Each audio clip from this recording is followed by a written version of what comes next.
The Earnestly Speaking podcast is a show that is founded on free-flowing conversation and may at times venture into mature subjects. Listener discretion is advised.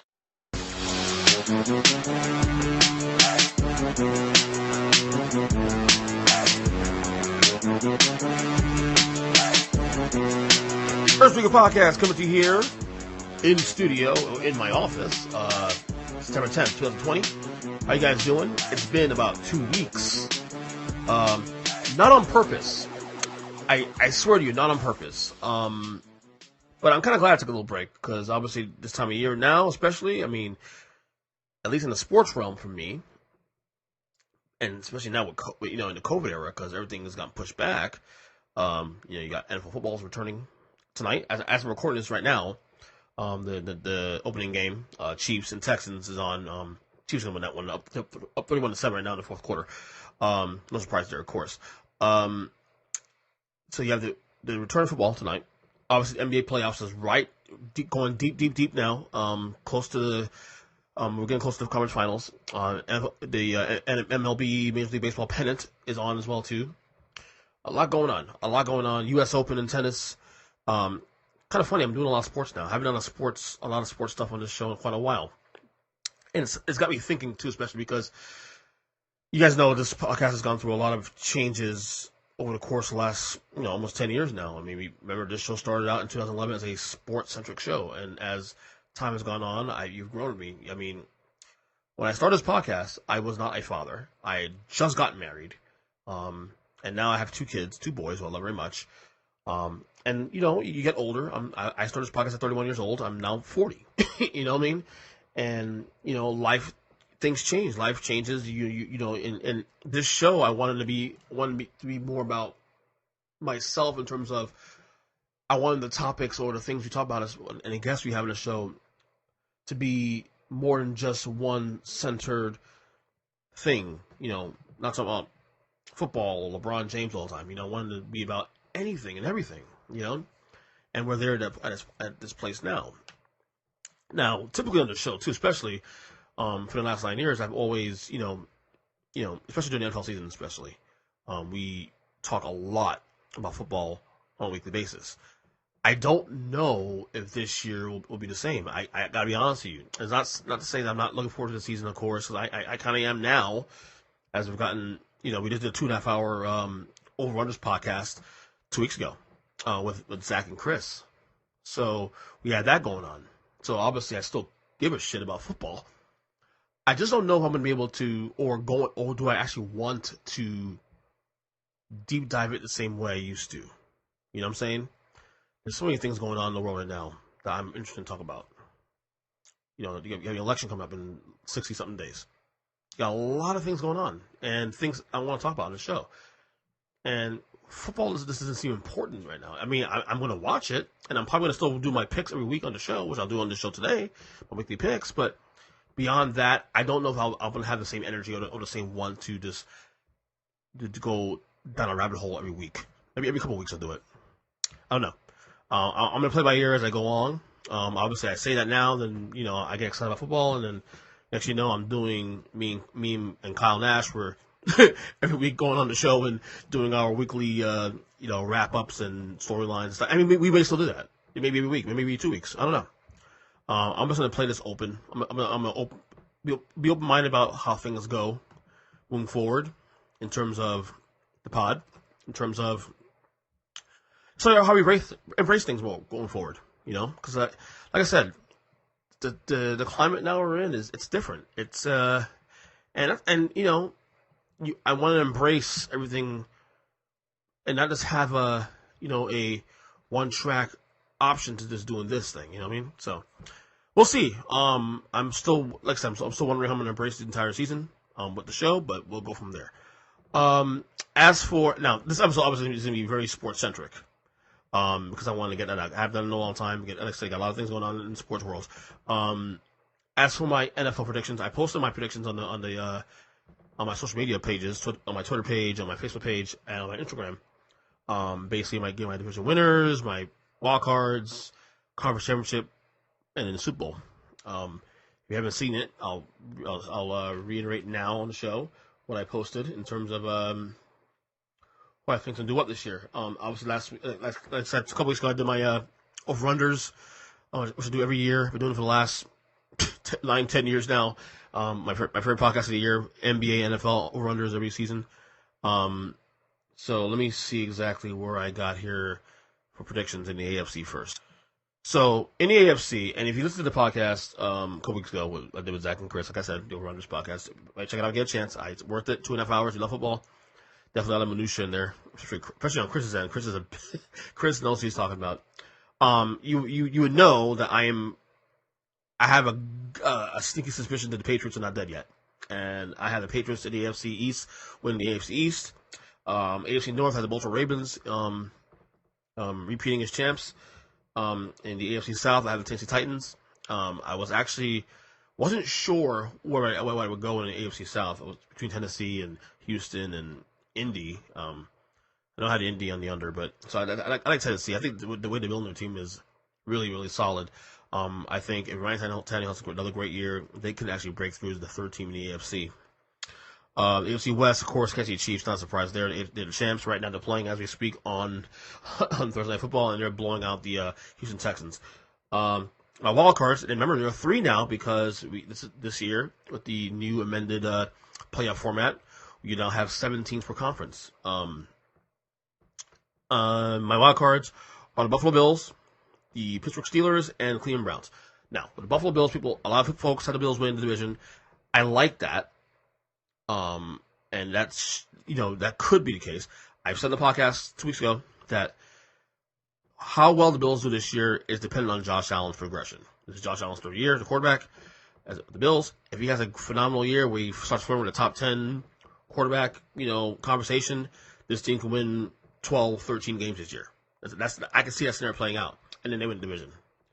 I do think it's more likely he'll play closer to the average, so I think the Bills will win at least 9 games on how you slice it, because their defense is really, really good, and they got enough weapons on the side to facilitate them at least being a 9-7 team at worst. We'll see. Steelers, of course, Big Ben's back. We'll see what happens with him. Big Ben Roethlisberger missed pretty much all last year, other than like 1.5 games, and they still went 8-8 despite having really poor quarterback play. So I think that there'll be a wild card team as well too. And I think the Cleveland Browns will get their shit together. I think they'll get their stuff together finally. Last year, disappointing year after coming in with all the hype. This is the year for Baker Mayfield. And I think they will still, I think they actually will sneak in the playoffs. All right, as for the NFC East, Philadelphia Eagles. I think Eagles Cowboys battle out, but ultimately the Eagles, I think Carson Wentz will be healthy enough to carry on through. NFC North. I have the Minnesota Vikings taking it. I think the Green Bay Packers are going to step back. And you'll see exactly what the Packers are why I think they're the most interesting team, actually, of the year moving forward. NFC South, the Tampa Brady Buccaneers. Tampa Bay Buccaneers within the South. I think what they've done, obviously got Tom Brady, Rob Gronkowski, and all those O.J. Howard tight ends, and obviously Mike Evans, and although he may not play week 1, we'll see. They got so many weapons on that side of the ball. If their O-line is even relatively decent, they should win at least 10, 11 games. And then I have the Seahawks in the NFC West, winning the West. My wild cards are the Dallas Cowboys, the Atlanta Falcons, and the San Francisco 49ers. I think the Cowboys, Dak is definitely a contract year for him to cash in, and he's not playing on the franchise tag as it is. I think he'll figure it out and force the Cowboys in our hand. The Falcons, I think, are going to be really good this year. I think the Falcons are going to, remember last year they went 7-9, started year 1-7, and then finished year 6-2. Play actually one of the biggest spoilers of the year last year. I think they will improve, and I think they'll play much better. I think they actually will get a wildcard spot. And then the Niners, the defending NFC champions, will still make the playoffs. I think Garoppolo will play a little better this year. I think they'll take a little step back, but I think overall the Niners will be still pretty good, and they'll be as a wild card. As for the AFC Championship game, I have Kansas City Chiefs going back to the Super Bowl, winning over the Baltimore Ravens to win the AFC. And then the NFC Championship, I have Seattle, the Seahawks, winning over the Tampa Bay Buccaneers and Tom Brady. And then Super Bowl 55, I have the Seattle Seahawks beating the Kansas City Chiefs in the Super Bowl. I think Russell Wilson will have an MVP year, and he'll be the Super Bowl MVP. And I think Russell Wilson will be, obviously, I mean, he already is, in my opinion, a Hall of Fame quarterback. I think once this year's over, I think this will be the year where we start. There's no discussion. There's no pushback on that conversation anymore. I mean, none. Russell Wilson will be the guy. Obviously him and Mahomes are the two best quarterbacks in the league. And I think Russell Wilson will make a case to be at least in the conversation of discussion. And I think his Hall of Fame credentials will rise even more after this year. So there you go. There's my predictions for this year in the 2020 NFL season. Okay, let's get to the Week 1 picks. I already want to know because I took the Chiefs to cover 10.5 points over the Houston Texans. They won 34-20 tonight. After recording the game's final, pretty much in control of that game from start to finish.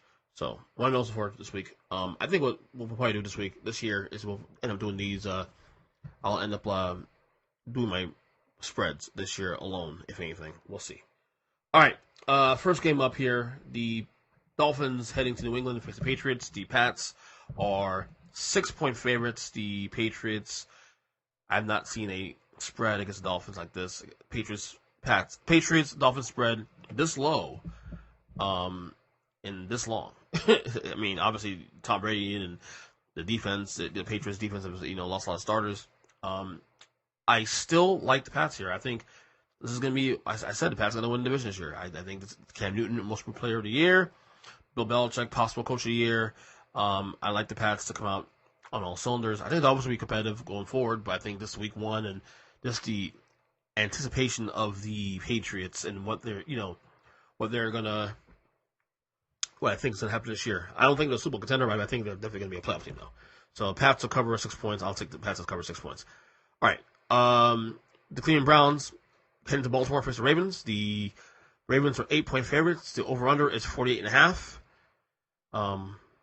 Actually 48 points now. Let me make sure real quick. All right. I'm going to take the under in this game. I think that this will be a semi-defensive game. I'll take the under in this game, actually. So there you go. All right. The New York Jets heading to Buffalo for the Bills.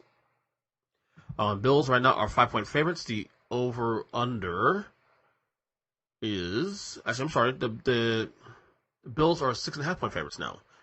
Let's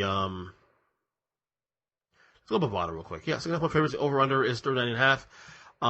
Give me the over in this one. I'll take the over in this one. I think 23-20. I mean, come on, we can't get that at least. I do want to take the Bills, to be honest with you, but this is a visual game. The visual games are weird, especially week 1. Everyone wants to show out week 1, so I'll take the over in this game for the Jets and the Bills. The new Las Vegas Raiders heading to Carolina face the Panthers. The Raiders are 3-point favorites. The over/under is 47.5.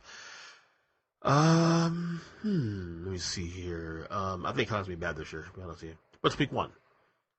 Give me Carolina on the points here. +3. I'll take Carolina +3 on this game. All right, there we go. The Seattle Seahawks heading to Atlanta. This is the point of game of the week here. Seattle Seahawks heading to Atlanta face the Falcons. The Seahawks right now are 2.5-point favorites on the road. The over/under is 49 points. I'm taking Seattle here because I think Seattle is going to be the best team in football this year. Honestly, that's my team this year. Give me Seattle. I think they'll start. I think they'll be a 13-3 team. I don't know. I feel like this is the year Seattle really breaks through. First time, kind of what they were a couple, back in 2013. But Russell Wilson being the guy. So, give me Seattle in this game. All right, the Philadelphia Eagles heading to Washington face the Washington football team, no longer the Redskins. The Eagles are 5.5-point favorites. The over/under is 42 points. The Washington football team will be trash this year. It is week 1. It is a visual game. I am tempted to take Washington the points, and I think I might do that. Let me give me Washington the points plus 5.5. Why not? Let's go. The Chicago Bears heading to Detroit to face the Lions. The Lions right now are 3-point favorites. The over/under is 42.5. These two teams, Lions are. I think Matt Patricia, this is his job on the line. I think he could be the first coach fired this year if they come out the gate slow. The Bears, Trubisky is going to be the starting quarterback. I'm going to take the over in this game. Give me the over in this game. I think it'll be a little bit, not a shootout, but I think it'll have some points on the board. There you go. Let's see here. The Indianapolis Colts with Philip Rivers, the quarterback, heading to Jacksonville, face the Jaguars. The Colts actually are 8-point favorites. The over/under is 45 points. The Jaguars are going to be terrible this year. They just lost Leonard Fournette. The Colts, like I said, one of those teams that I don't know what to put my finger on. I love Philip Rivers. I just don't think he's any good anymore, to be honest with you. But I will take. This is a tough one. Week 1, 2 especially. Give me the Colts, -8. Give me the Colts. They'll come out, at least come out firing here. Philip Rivers' first game as a Colt. All right, here we go. Got a couple more games to go. The Green Bay Packers heading to Minnesota. Another big game here. Heading to Minnesota to face the Vikings. The Vikings are 2.5-point favorites. Over/under is 44.5. Give me the Vikings here. I think this could be the end of the Green Bay Packers and Aaron Rodgers this year. I think the Packers are going to fall to earth. They may crater. I spoke about this on the podcast a couple weeks ago. I think the Packers and Aaron Rodgers, if they go 8-8, not 7-9, I remember they traded up to get Jordan Love as a quarterback. That's a bad sign. I mean, if this thing craters, I could see the Packers putting Aaron Rodgers on the trade block. Give Minnesota here to cover 2.5 points. I think Minnesota's a much better team than they are anyway. The LA Chargers heading to Cincinnati to face the Bengals. The Chargers are 3-point favorites. Over/under 41.5. It's just tough. The Chargers are going to be bad this year too, I think. You know what? Give me Cincinnati. I think they win this game outright. +3 for Cincinnati. I'll take the Bengals here. You have the Arizona Cardinals heading to San Francisco to face the Niners. Niners are 7-point favorites at home. Over/under is 48 points. I will actually take Arizona in the points here, +7. I think Niners win this game, but Arizona in the points. Here we go. 4 more games here. 4 more games here to go. The Tampa Bay Buccaneers with Tom Brady and company heading to New Orleans to face the Saints. The Saints are 3.5-point favorites. Over/under is 47.5. Boy, this is a tough one. Screw it. Give me the Bucks. Give me the Bucks. Give me the Bucks out the gate. Send a message to the Saints. Dallas Cowboys headed to L.A. to face the Rams at a new stadium. The Cowboys are 3-point favorites. The over/under is 51.5. I will take the Rams here. I think the Rams are a solid team. They just signed Jalen Ramsey to that big contract. They're not going to get any better because they're stuck. They got no more capital. They traded all their draft assets. But I think it'll be a solid team. I think they could be a team between 8 and 10 wins. Give me the Rams here at +3. The Pittsburgh, here we go, my Giants. The Pittsburgh Steelers head to New York face my Giants. The Steelers are 6-point favorites. Over/under is 46 points. I think the Giants might be competitive because week 1, but I'll take +6 on the Giants. But ultimately, the Steelers win this game. So give me +6 on the Giants, but Steelers win this one. And finally, the Tennessee Titans heading to Denver to face the Broncos. The Titans are now 2.5-point favorites. Over/under is 40.5. Give me the Titans here. Give me Titans here. Von Miller's out for the year for the Broncos. I don't know. Denver is going to be probably a 6-10, 7-9 team. I think Tennessee got much better with Jadeveon Clowney now. Solid offense. You got Derrick Henry. Ryan Tannehill is going to have another good year. Yeah, give me Tennessee Titans. I think they're going to win the South. So there you go. And those are your picks for this week. There you go. Finally, before I go, I want to talk about something here personal. It's still basketball. It's basketball, but it's personal. My Miami Heat are now in the Eastern Conference Finals. Now, I'm not terribly surprised about this because I said going to the bubble that the two teams that I think can make things interesting in the bubble in the Eastern Conference, especially, were the Heat, of course, and the Boston Celtics. But just the way they've been playing. And I've been saying, I've been a fan 31 years, and this has been a franchise that existed for 32 years. And this roster, this season roster here, is easily one of my 5 favorite rosters of all time. Of all the Heat rosters we've had in 32 years, this is one of my 5 favorite rosters. And because I have more fun watching this team over the 2006 championship team. I love the 93-94 roster. That was the first winning season for the Heat. I love the 96-97 roster with Zoe and Tim Hardaway. That's the first team that won 61 games. Of course, 2012-13 team that repeated as champions with LeBron, Ray Allen, those guys. I love this roster. This is a fun roster, and actually the 91-92 roster is also another favorite first playoff team. Still losing record, but first playoff team. But God, I'm so proud of this team. Like when I said before the year started that they would be the 3 seed in the Eastern Conference, I got laughed at. Now they were the 5 seed, but they weren't far off. And clearly, I was saying, I said it numerous times, back in January, that Milwaukee didn't scare me. Like the Bucks did not scare me.